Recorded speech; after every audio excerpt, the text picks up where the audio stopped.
So we're back with another Whizbang's Workshop card review, and I'm back from a trip, so we're catching up on yesterday's cards and today's cards. And as you could probably already tell, I am battling a monster cold. I never get sick, but I got a crazy cough and sniffles right now, so probably sound funny, and we're gonna go super fast through this card review for that reason and because I just got so many cards. So lead a shop manager, new legendary 6-mana 3/3. Whenever you cast a spell, fill your board with random minions of that cost. So this could be a board in a pinch with any spell cast. You know, sometimes even just like on turn 7, casting a 1-mana spell with this, get you a nice little wide board. If you're a token deck, you could use that to advance your game plan, you know, especially if you had like a board-based buff. If you think about something like Power of the Wild with this, because this is a whenever you cast a spell, believe those minions will get buffed by something like Power of the Wild, since it's not after you cast a spell. So if you got like board-based buffs, maybe there's something cool there. Now that said, you know, this is pretty high upfront cost. Lena herself is pretty weak.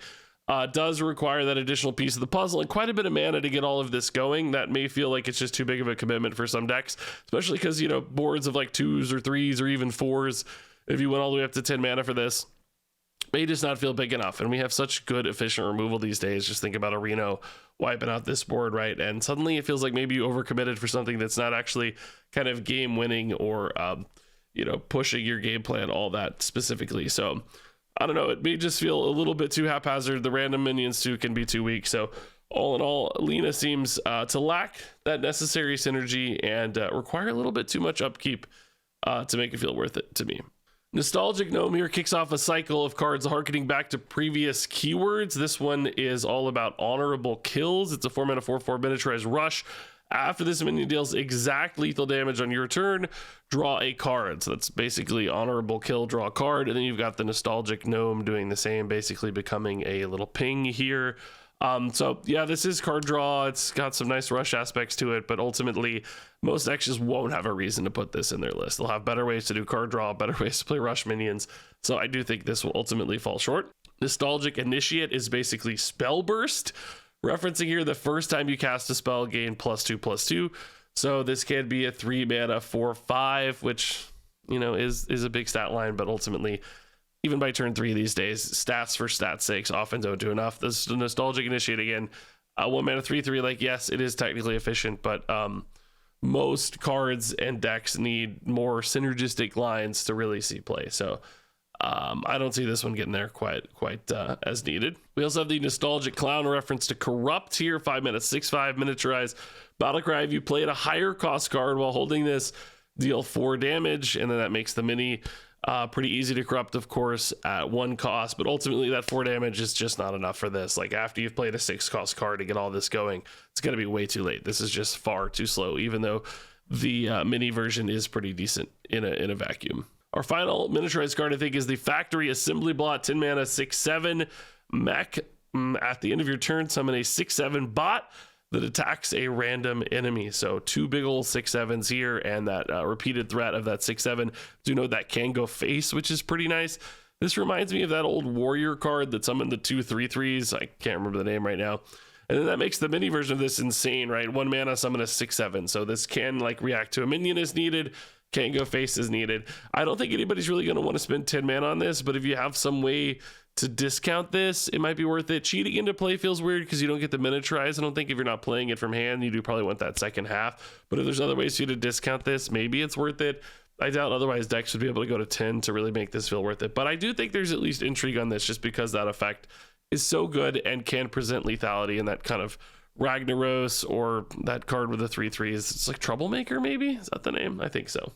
So next up, we got this set of origami cards. The Origami Crane, a 4-mana 4/1 beast, taunt, battlecry, swap health with another minion. And each of these is going to kind of swap stats in some way with another minion. So basically, this is like that Vol'jin legendary of old, which is kind of crazy. It's actually even better than that, and that was like 6 cost. Basically debuff only of your opponents by giving it 1 health, so you can kill it off easily like a mage or a druid or something with a nice ping effect. Can clean it up, and then perhaps you get a little taunt left behind. That said, you know, that is kind of a nice effect in a pinch, but ultimately, again, for cards to make the cut in Hearthstone, they have to have really strong synergies and direct a game plan, and this feels more like a great arena card for mage or druid than it does a constructed card. Origami Frog, similar thing here, 5 mana, 1/4 rush, swap attack with another minion, so you can get a nice potential buff on this. Probably often like trade it in. For instance, if there's like an 8/8 on board, steal that 8 attack, because a lot of minions have symmetrical-ish stat lines, or at least, you know, they're usually pretty close in proximity, so this might help you clean something up.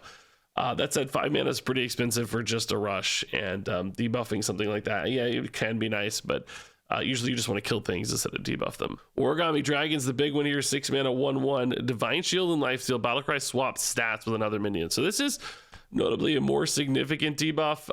Either helps you kill it, or if you can't kill it right away, you don't have that ping or whatever, just neutralize it as well. And you're left behind with something that's really nice. Like in this one, you know, you only ever have 4 health. It's like it kind of dies. You're trading it in off with a rush anyway.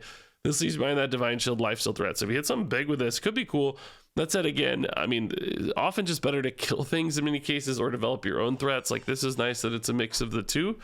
So some decks could value that enough with Divine Shield and Lifesteal, but ultimately still kind of passive. Like opponent can just kind of ignore this, go around it, remove it themselves.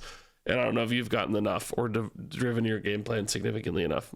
This card looks nuts. The Playhouse Giant 20 mana 8/8 mech costs 1 less for each card you've drawn this game. Which, you know, 20 cards is a lot to draw, but do note that things like cast when drawn are going to affect this, I'm told.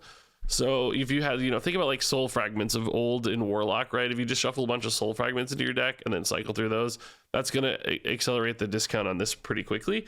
And it doesn't have to be 0 necessarily either. So any deck that has that, and even if like plagues are in the meta too, those are cast when drawn in your deck. So there might be some ways to get this much faster than you might expect. And then Druid's probably going to make it 0 mana on like turn 5 anyway, or Demon Hunter, or Rogue, or whatever. So this one looks like a pretty nice threat. Observer of Mysteries, 3 mana, 2/2 Demon. Battlecry, cast 2 random secrets at the start of your turn, destroy them. So some temporary secrets here. It is a lot of total value, because right now it's like Hunter and Mage only, which, you know, on average is, I guess, like 5 mana of stuff. But whether or not that stuff actually connects is a question, and your opponent doesn't really have to worry about it. If they want, they can just kind of ignore those secrets if they have something they feel super safe about, or just get lucky and don't run into them. So it doesn't have that inevitability of secrets like normal. So I don't think this is worth it unless you have a really specific kind of secret effect deck that cares about having secrets cheated into play. We've had stuff that like gets cheaper as secrets get played, that sort of thing. Maybe this gets there, but as like a general use card, even Reno decks, I don't think so. Workshop Janitor, 5/5 for 5. If you control a location, draw 2 cards. We've seen some of these like neutral card draw things make a cut in decks that just need card draw. The requirement for location is going to make that even more niche though, and even more specific. So it's not impossible that this gets there, because it's just like nice card draw on a big body for 5.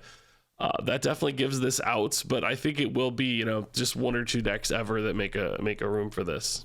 The Cosplay Contestant is like Harbinger Celestia is back, but maybe better. 3 mana 3/4. After your opponent plays a minion, transform into a 3/4 copy of it.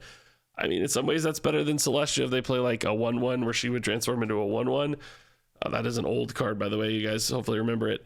You know, but if it's a big card, actually Celestia could have been better. That said, you know, if the opponent sees the Celestia, they're going to play a small card. So in this case, it is better, but it's still terrible. Like there's no reason to run this in your deck, right? Yeah, you might try to catch a Titan here and there, but often the opponent would just say, okay, look, I'm just going to clear this first and then play my Titan next turn or whatever. It doesn't feel all that disruptive. It doesn't care about battle cries. You know, you don't get the battle cries of so many things, so it just seems pretty bad. Bucket of Soldiers looks cool. 3 mana 0/2 Death Rattle, summon 5 1/1 soldiers with random bonus effects. Those are the keywords: taunt, lifesteal, rush, etc. That's just a lot of bodies on a 3-drop here. We've already seen things like, you know, egg style decks and egg paladins even. With stuff like this could be really nice. Death Rattle synergies probably don't benefit this as much just because of a board space thing, but just having bodies like this that are high friction with really good results coming out the back end, and any kind of token deck that can support those wide game plans, this looks very efficient and very strong to me. I suspect somebody will figure out a way to use this really well. Messmaker's a 3 mana 1/3 lifesteal and taunt. Death Rattle deal 1 damage to all enemies. So basically, that can be a pretty nice life gain if, you know, your opponent has a wide board, you know, hit 4 or 5 things. That's going to be 4 or 5 life here off this Death Rattle. There are maybe some cool Death Rattle synergies too, since this can go face, like copying this Death Rattle and so on. Could do more, but ultimately, you know, the 1/3 is really tiny for a taunt, and it's not actually going to clear most opponents' boards. Just like trade a 3/2 in it, you know, and that dies, but then they just got a bunch of other like 3/2s or 3/3s or 2/2s or whatever left behind, and they're still going to be able to push through this successfully. So It's like softening boards, but it's not like dealing with boards, and I don't think it's high friction enough to really be worth it for most decks. Plucky Paint Fans, a 3-mana 2/3 Murloc. Poisonous Battlecry, draw a rush minion. I mean, honestly, just because this can draw such a specific tutor like this, tutor such a specific thing like this, it might actually be worth it. Some decks just really need to find one key thing that has rush, and the Plucky Paint Fins there as an option. I wouldn't totally write this off. Caricature Artist, 4-mana 3/4 Battlecry, draw a minion that costs 5 or more and give it a funny mustache, which is funny. We saw that in Battlegrounds before. This card is actually, we had a very similar card to this, I think, in the past. Maybe it was draw a minion and make it cost 5. I'm confusing. But anyway, this does actually have potential. It's kind of in that Talon space where you just need to find a big thing. Now that said, Talon was nice because it just grabbed your biggest thing, and you could still, if that was an 8-drop, you could run 6s and 7s and stuff. This, to find you something really specific, you'd have to have a pretty small deck, which might create some awkwardness, but there could still be decks that are able to utilize this effect very specifically, again, because of that specific tutor nature. Gift Wrap Whelp looks kind of insane. 1-mana 2/1 dragon. If you're holding a dragon, give it and this minion +1/+1, which for any kind of tempo-y dragon deck, which we've still got dragon druids, this looks kind of nuts. You just get a 3/2 to start, which is really nice and aggressive. You buff that dragon golem dude that goes wide in hand sometimes. That's going to be a huge payoff. So this seems like it just cycle a lot of tempo in dragon decks really well. Scarab Keychains, a 1-mana 1/1 beast. Battlecry, discover a 2-cost card. So this is kind of a curve in a can. We saw that druid spell that sort of does similar things, but notably the minion you summon off that spell gets really positive effects, whereas this is always just a base 1/1, which although living in a similar space just feels much worse. And I don't think most decks will care about that consistency here enough to make it worth running potentially just a really weak 1-drop. Tar Slimes, a tiny little tar creeper, 1-mana 0/3 taunt, +2 attack on your opponent's turn. I mean, that's a decent little taunt body, but most decks just won't need this. They'd rather have removal spells or minions that just do cool things. Floppy Hydra is kind of crazy. 3-mana 2/4 beast. Death Rattle, shuffle a copy of this into your deck with permanently doubled attack and health. So the first one of these, sucks. The second one's still not great. But then it starts getting kind of scary. The question is, how quickly can you pull those out and get them moving again? And are they actually direct enough threats, or can your opponent just kind of ignore them and kill you and remove them in the meantime? Probably the latter, unfortunately, but this does look really fun. Rumble Enthusiast is a 3-mana 2/5. After you play the left or rightmost card in your hand, deal 1 damage to a random enemy. So this has kind of got some like Outcast Demon Hunter-y vibes. I don't think that 1 damage stacks up fast enough though, and it's just not enough ways to reload.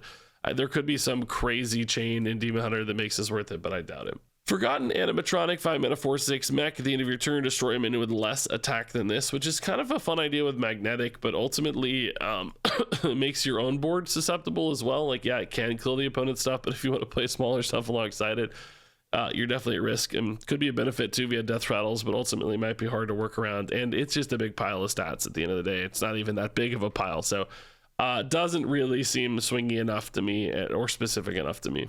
The Giggling Toy Maker is crazy. This is like Giggling Inventor back in the day. 4-mana 2/1 Death Rattle, summon 2 1/2 max with Taunt and Divine Shield. Now, notably, this being on Death Rattle does feel notably worse than the Giggling Inventor of old, because your opponent doesn't necessarily have to interact with these mechs, the Noyotrons that come out, whereas in the past they had to, right? And that could really build a wide board that really interrupted the opponent. And in this case, they might just ignore this and kill you while you're trying to get these taunts down. That said, it is still efficient, and decks that particularly care about Divine Shield or wide boards, things like Paladin come to mind, of course, might be able to use this really well. And Death Rattle synergies also could start to create some cool chains. So I do still think this is good, just not that crazy Giggling Inventor level. Sing Along Buddy is a 2-mana 1/4 mech. Your hero power triggers twice. I don't think most people will care about this, but there are some like weird combos that are possible, especially with like extra hero powers. We've seen like Justicar True Heart coming back. You could see like Odin Warrior gaining like 8 armor off of the Sing Along Buddy and a hero power, for instance. Weird stuff like that. That's probably not the best example, but ideas do always exist for cards like this for weird combos. Probably not competitive combos, but weird ones. The Treasure Distributor is a 1-mana 1/2 pirate. After you summon a pirate, give it +1 attack. I mean, honestly, that's not terrible. Just getting pirates going in an aggressive pirate deck. Will we have that? Who knows? But if we do, this card feels like it could be a solid 1-drop option to get some board-based pirate gears turning. Clearance Promoter is a 3-mana 3/2 Death Rattle. Reduce the cost of 2 spells in your hand by 1. So honestly, some decks that need to cheat out big stuff faster, this might be a good option for that. And there's also just ways to manipulate that Death Rattle multiple times to really get some cool discounts moving. And finally, Card Grader, 3-mana 2/4 Naga. Battlecry, if you've cast a spell while holding this, discover a card from your deck. So potentially a way to find some stuff. We've seen plenty of cards like this work okay. Might need a little bonus like a Naga synergy on top of it or something to make it feel worth it, but totally fine card. So all that said, let's do some quick reviews. Lena Shop Manager is a 2-star card. Nostalgic Gnome is a 1-star card. Nostalgic Gnome is a 2-star card. Nostalgic Initiate is a 2-star card. Nostalgic Clown is a 1-star card. Factory Assembly Bot's a 3-star card. Origami Crane's a 3-star card. Origami Frog's a 1-star card. Origami Dragon's a 3-star card. Playhouse Giant's a 4-star card. Observer of Mysteries is a 2-star card. Workshop Janitor is a 3-star card. Cosplay Contestant is a 1-star card. Bucket of Soldiers is a 4-star card. Messmaker is a 2-star card. Plucky Paintfin is a 3-star card. Caricature Artist is a 3-star card.